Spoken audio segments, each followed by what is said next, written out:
नमस्कार दर्शक बंधु आपण समस्त को जातक विचार चैनल को हार्दिक स्वागत। आज ये वीडियो रे आम जानिबा कि महाधनी जोग विषय आपण को आगुरु गोटे थर महाधनी जोग उपर वीडियो बने कि अपलोड करथिले किंतु आज आउ थरे गोटे एडवांस लेवल रो महाधनी राजयोग केमती सब निर्माण हुए से विषय कहबी। एठी आपण दुई प्रकार चित्र देखि पाथबे, गोटे ला ए चित्र आ गोटे होची ए चित्र।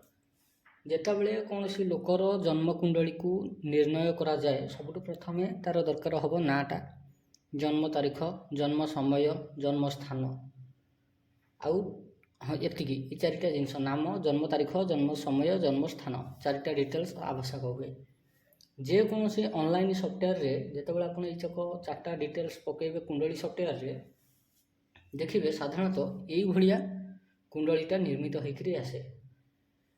ये कुंडली रे सबुबले ये फास्ट घरटा को लग्न हिसाब से धरा जाए। कौन इटा लग्न, लग्न रु लग्न घर अर्थात हूँ एक नंबर घर। यू आंटी क्लॉकवाइज नंबरिंग सब करा जाए। लग्न 1 2 3 4 5 6 7 8 9 10 11 12 12टा घर, 12टा घरे 12टा राशि लिखा जाए। ये हूँ नॉर्थ इंडियन स्टाइल रो कुंडली चक्र।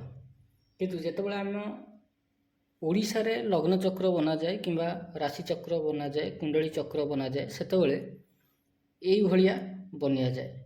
एमती दीटा गार पकाला, दीटा छकी पकाला, प्रत्येक कर्णर गोटे लेखाए गार बाहर कराला। अच्छा, एठी जो मैंने टिके अति चालाकिया ज्योतिष तांको हिसाब रे माने केवल सी एकुटिया जातक देखिए, बाकी कहीं जातक देखिए ना। तेणु सी कौन करती देखिए किए एठी ल लिखि थव, किए एठी ल लिखि थव, किए एठी ल लिखि थव। ये जो ल लिखाई थव ए ल रो अर्थटा होची लग्न घर। लग्न घर जोठी लिखाला सेठू पुणी आंटी क्लॉकवाइज बुलिबो। तेणु आपण कुंडली रे देखिबे जो तालपत्र पोथी रे एई भलिया घर गोटे कटा हेई थव, तार एमती गोटे राउंड टाइप रो करी बुलेई दी थांती। मुझे भारी चित्र रे भारी नकारा से मुझे भल भाई चित्र आंकी पारे। तथापि आपन को देखापी गोटे उदाहरण देदेली। देखो आपड़ जिते निजर जातक देखिए, जातकर तालपत्र पोथी उपर ये गोले अंका होता है, बुझे कि गोले अंका होता है। तो ये जो गोले अंकन, ये गोले अंकनटा को कहुए कौन लग्न चक्र। लग्न चक्र रे जोठी ल लिखा होइथबो जानवे सेटा हूँ आपणकर लग्न घर अर्थात प्रथम घर। प्रथम घर ठारू आंटी क्लॉकवाइज बसईकरी जीवे नंबर। धरी नियंतु किए एठी ल लिखी तो यहीटा है लग्न अर्थात प्रथम, एटा 2 नंबर, एटा 3 नंबर घर, एटा 4 नंबर घर, एमती होकर आंटी क्लॉकवाइज बुली बुलिक जीव। ये 12 नंबर घर आसो। Concept clear? अच्छा, ये आम देखा बर्तमान गोटे कुंडली रे मनीषर कुंडली रे धन नामक राजयोग केमती सृष्टि हुए आ महाधन नामक केमती राजयोग सृष्टि हुए, जहाँ को कुबेर नामक राजयोग बोली कहती। जितेबाला कहार कुंडली आप धन जोग सृष्टि होउची कि ना नहीं देखा चाहिए, से किछिटा सूत्र अच्छी। कौन सूत्र अच्छी? प्रथम आपन को जानिया को पड़ियो कि धनर घर क्या कहुए। धरिन तो यहाँ लग्न घर, ये है 2 नंबर घर। फास्ट हूँ 2 नंबर घर को धन धन संचयर घर कहुए। कौन धन संचय। तापर कौन चतुर्थ, चतुर्थ घर को अचलाचल संपत्तिर घर कहुए। कौन अचलाचल संपत्ति गला। तापरे पंचम, पंचम को कौन कहुए विद्या, विद्या गला। नेक्स्ट आसला कौन सप्तम, सप्तम को कौन कहुए वाणिज्य गला। ये है अष्टम, अष्टम को कौन कहुए आकस्मिक धन प्राप्ति अर्थात गुप्त धन। कौन कहुए गुप्त धन बा आकस्मिक धन गला। नेक्स्ट होची दशम। दशम को कौन कह जाए? कर्म। नेक्स्ट होची एकादश। ये जो एकादश या कह जाए कौन? लाभ। अर्थात कोठी ना कोठी डायरेक्टली हो अर्थात इनडायरेक्टली हो 2 नंबर घर 4 नंबर घर 5 नंबर घर 7 नंबर घर 8 नंबर घर 10 नंबर घर और 11 नंबर घर एतक कोठी ना कोठी डायरेक्ट हो अथवा इनडायरेक्ट हो धन सह संबंध रखती यही घर गुड़ाक। Concept clear? एबे आमे जानिबा कि कौ भलिया कॉम्बिनेशन थिले कुंडली रे आपण जानिबे कि जनकर कुंडली रे महाधन नामक राजयोग अछि जे कि समय हिसाब रे अचलाचल संपत्तिर मालिक हो परिबो। प्रथम सूत्र एठी अछि कोन? लग्नेश प्लस दशमेश। लग्नेश अर्थात प्रथम घरर स्वामी ग्रह। आपणकर लग्न कौन? लग्नाधिपति किए?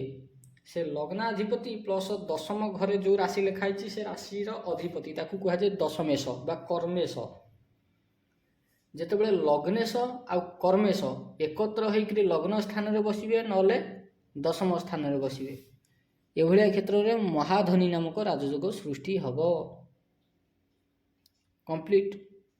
कंप्लीटली से लोक ता जीवन भितर अचलाचल संपत्तिर मालिक हवा कथा हम ता कर्म बल रे से ता घरर परिवारर दुख दरिद्रता को हटईदेव। गला नेक्स्ट सूत्र कौन? दशमेश आउ एकादशेश जेतेबेले एकत्र होकर बसिबे दशम घरर स्वामी ग्रह अर्थात दशम घरे जो राशि लिखाई से राशिर स्वामी ग्रह एकादश घरे जो राशि लिखाई से राशिर स्वामी ग्रह जेतेबेले दशमेश आउ लाभेश एकत्र होकर कर्मेश लाभेश एकत्र होकर बसिबे कौ जगार आइदर दशम बसिबे नले एकादश बसिबे ताहेले महाधनी नामक राजयोग सृष्टि हब। किंबा जेतेबेले दशमेश आउ कर्मेश बा कर्मेश लाभेश जेतेबेले एकत्र होकर बसिबे कोठी चतुर्थ स्थान रे नले पंचम स्थान रे सेतेबेले मध्य महाधनी नामक राजयोग सृष्टि हब। कारण दशमेश को कर्मेश कह जाए एकादशेश को लाभेश कह जाए तेणु दशमेश जेतेबेले एठी बसिला और एकादशेश मध्य एठी बसिला सेतेबेले यांकर सीधा दृष्टि पड़िबो कोठी दशम घर उपरको स्वगृह उपरको। तेणु सूत्र कहे कि गोटे ग्रह केबे भी निज घरर हानि करे नाही सेतेबेले ये महाधनी नामक राजयोग सृष्टि करदब। जेतेबेले कर्मेश और लाभेश एकत्र मिसी पंचम स्थान रे बसिबे सेतेबेले मध्य पंचम घर तांकर डायरेक्ट दृष्टि पड़िबो एकादश घर को अर्थात लाभ घर को बलवान करईदब। तेणु ये लोक जेकोसी कम हाथ दब तार प्रॉफिट बाहरिया कथा बाहर। नेक्स्ट सूत्र कौन? प्रथमेश आ पंचमेश माने लग्नेश आ पंचमेश जेतेबेले एकत्र होकर बसिबे सेतेबेले मध्य महाधनी नामक राजयोग सृष्टि हब। कोठी कोठी जदि बसिबे लग्नेश आ पंचमेश जदि एकत्र होकर लग्न स्थान रे बसिले किंबा पंचम स्थान रे बसिले किंबा सप्तम स्थान रे बसिले किंबा एकादश स्थान रे बसिले से भाया क्षेत्र में महाधनी नामक राजयोग सृष्टि हब। नेक्स्ट थियोरी आड़िकी जीवा। लग्नेश प्लस चतुर्थेश।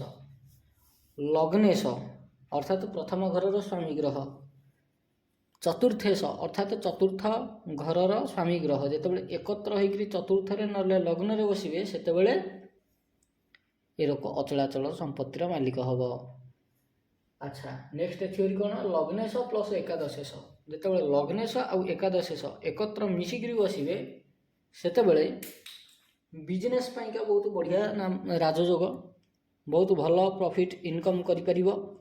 एभलिया लोक जिम सेंटर खोलिकी काम करें योगा सेंटर खोलिकी काम करें किंतु गोटे कथा ये कौन एकादश स्थानटा जेहेतु मारक स्थान तेणु एकादशेश आ लग्नेश जितेबाला एकत्र होकर बसती से मनीषर आयु हानि हुए।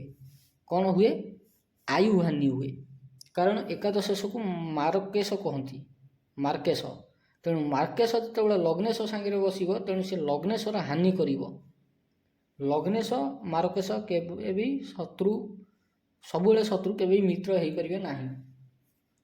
ଗଲା କନସେପ୍ଟ। ଆଚ୍ଛା, ୟାର ପ୍ରତିକାର କ'ଣ କରିବେ? ଯେତେବେଳେ ଲଗ୍ନେଶ ଆଉ ଏକାଦଶେଶ କାହାର ଏକତ୍ର ବସିଥିବେ ସେଭଳିଆ କ୍ଷେତ୍ରରେ ସେଭଳିଆ ମଣିଷକୁ ଦରକାର କି ଲଗ୍ନାଧିପତି ବା ଲଗ୍ନେଶର ଷ୍ଟୋନ୍ ରତ୍ନପଥର ନିହାତି ସିଏ ପିନ୍ଧିବା ଦରକାର। ଗୋଟେ ନୁହଁ, 2ଟା କିମ୍ବା 3ଟା ରତ୍ନପଥର ସିଏ ପିନ୍ଧିବା ଦରକାର। କାରଣ ଏଠି ଲଗ୍ନେଶ ଯେତେ ବଳବାନ ହେବ ମାର୍କେଶ ସେତେ କମଜୋର ହେବ। ମାର୍କେଶ ଯେତେ କମଜୋର ହେବ ସେତେବେଳେ ଏକାଦଶ ଘରଟା ଷ୍ଟେବୁଲ୍ ହେଇକିରି ରହିବ। କାରଣ କୁଣ୍ଡଳୀରେ ଯେତେ ଭଲ ରାଜଯୋଗ ଥାଉ ସେ ରାଜଯୋଗ ଫଳିତ ହେବ କି ନ ହେବ ତାକୁ ଡିସାଇଡ଼ ଲଗ୍ନେଶର ପାୱାର କରିବ। ଯଦି ଲଗ୍ନେଶ ଅତି ବଳବାନ ଅଛି ତାହେଲେ ଯେତେ ପ୍ରକାର ରାଜଯୋଗ ଅଛି କୁଣ୍ଡଳୀରେ ସେ ସମସ୍ତ ରାଜଯୋଗ ଫଳିତ ହେବ।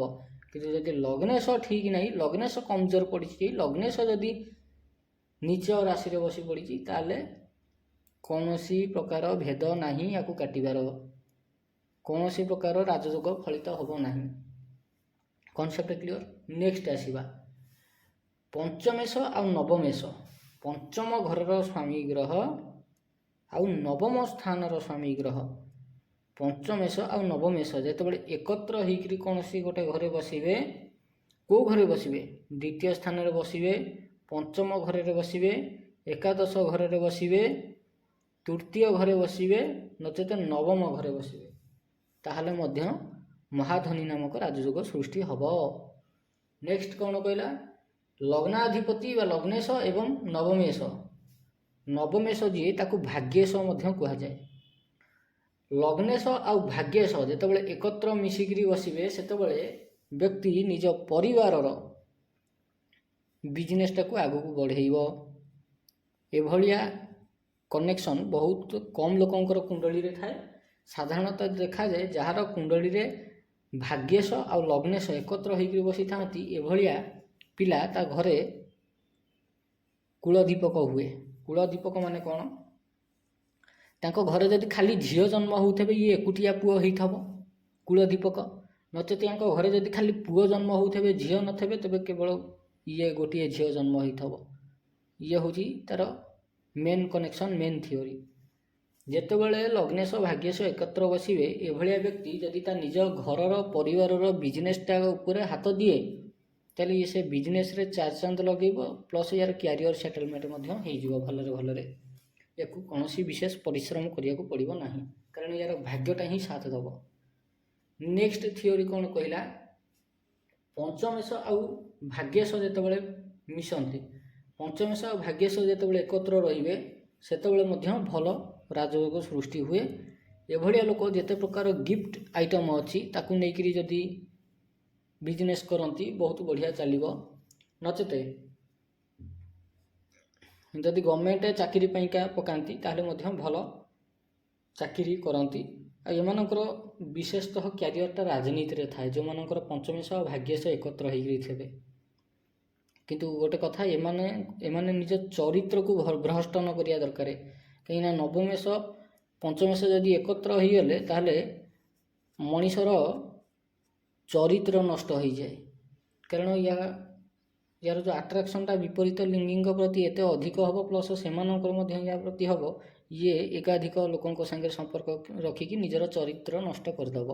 ଚରିତ୍ର ନଷ୍ଟ ହୋଇଗଲେ ଇଏ ଯେଉଁ ରାଜଯୋଗ ୟାର ଫଳ ନିଲ୍ ହେଇଯିବ।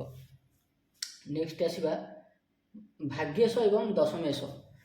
ନବମ ଘରର ସ୍ୱାମୀ ଗ୍ରହକୁ କହନ୍ତି କ'ଣ ନା ଭାଗ୍ୟେଶ, ଦଶମ ଘରର ସ୍ୱାମୀ ଗ୍ରହକୁ କୁହନ୍ତି କର୍ମେଶ। ଯେତେବେଳେ ଭାଗ୍ୟେଶ ଆଉ କର୍ମେଶ ଏକତ୍ର ହେଇକରି କୌଣସି ଗୋଟିଏ ସ୍ଥାନରେ ବସିବେ, ସେ ନବମ ଘରେ ବସନ୍ତୁ କିମ୍ବା ଦଶମ ଘରେ ବସନ୍ତୁ, ବହୁତ ଏକ୍ସଟ୍ରିମ୍ ଲେବୁଲର ଧନୀ ମଣିଷକୁ ବନେଇ ଦିଅନ୍ତି।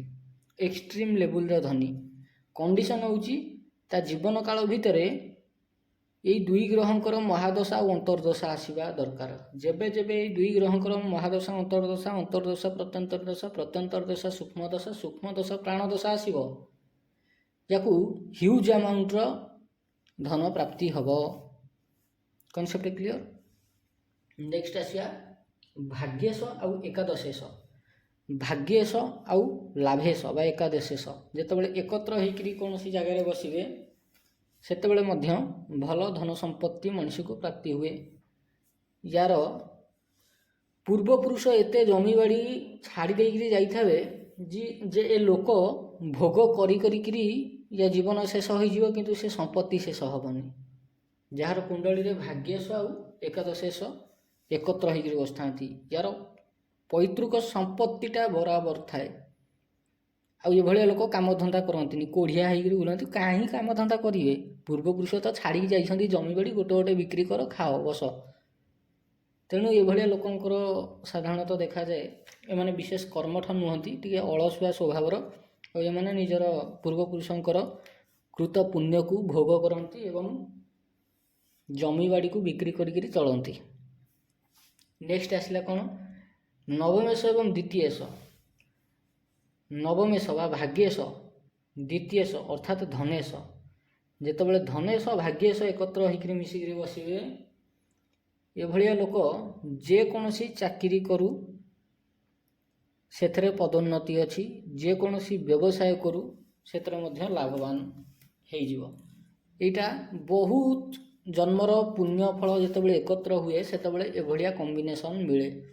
କାହାର ଜଣଙ୍କର ଭାଗ୍ୟେଶ ଏବଂ ଧନେଶ ଏକତ୍ର ହେଇକରି ଗୋଟିଏ ସ୍ଥାନରେ ବସିଥିବେ।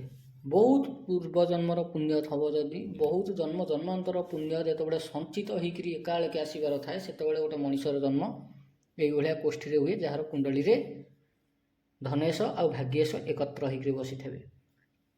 ଆଉ ଏ ଲୋକ ଯେକୌଣସି କାମରେ ହାତ ଦେଉ, ଇଏ ଏତେ ଲକ୍ଷ୍ମୀବନ୍ତ ଯେଉଁ କୁହାଯାଏ, ଦୁର୍ଯ୍ୟୋଧନ ରାଜା ପାଦ ଭୂମି ଉପରେ ପକେଇକିରି ଉଠେଇଲା ମାନେ ସୁନାର ପଦ୍ମ ଫୁଲ ଫୁଟେ, ୟାଙ୍କର ଅବସ୍ଥା ସେଇଭଳିଆ। ଇଏ ଯେକୌଣସି କାମରେ ହାତ ଦିଅନ୍ତୁ ସକ୍ସେସ୍, 100% ସକ୍ସେସ୍। ନେକ୍ସଟ ଆସିଲା କ'ଣ ନା ଦଶମେଷ ଏବଂ ଧନେଶ। ଦଶମେଷ ଏବଂ ଧନେଶ ଯେତେବେଳେ ଏକତ୍ର ହେଇକରି ମିଶିକିରି ବସିବେ, ସେତେବେଳେ ଗୋଟେ ଲୋକ ନିଜର କର୍ମ ଦ୍ୱାରା ଧନ ଅର୍ଜନ କରିବ। ଏତେ ପରିଶ୍ରମ କରିବ ଯେ ତା ନିଜର ଭାଗ୍ୟଟାକୁ ସେ ନିଜେ ବଦଳେଇ ଦେବ, ଯେତେବେଳେ ଦଶମେଷ ଆଉ ଧନେଶ ଏକତ୍ର ହେଇକରି ବସନ୍ତି। ଆଉ ଗୋଟେ ଇଣ୍ଟରେଷ୍ଟିଂ କଥା ଦେଖନ୍ତୁ, ଏଇଟା କେନ୍ଦ୍ର ଘରକୁ ଏଇଟା ତ୍ରିକୋଣ ଘର, କିନ୍ତୁ ଉଭୟ ମାରକ। ଦଶମେଷ ମଧ୍ୟ ମାରକ, ଏପଟେ ଦ୍ୱିତୀୟେଷ ମଧ୍ୟ ମାରକ। କାହିଁକି? ଆପଣଙ୍କ ଭିତରେ ଅନେକ ଲୋକ ଥିବେ, ସେମାନଙ୍କ ମନରେ ପ୍ରଶ୍ନ ଉଠୁଥିବ କି ଇଏ ତ ଧନେଶ, ଇଏ ତ ଦ୍ୱିତୀୟେଷ, ଇଏ ମାରକ କାହିଁକି ହେଲା? ଆପଣ ସମସ୍ତେ ଜାଣିଛନ୍ତି କୁଣ୍ଡଳୀର ଅଷ୍ଟମ ସ୍ଥାନ ହେଉଛି କ'ଣ ନା ଆୟୁ ହାନିର ସ୍ଥାନ। ଲଗ୍ନ ସ୍ଥାନ କ'ଣ? ଆୟୁଷ ବୃଦ୍ଧିର ସ୍ଥାନ।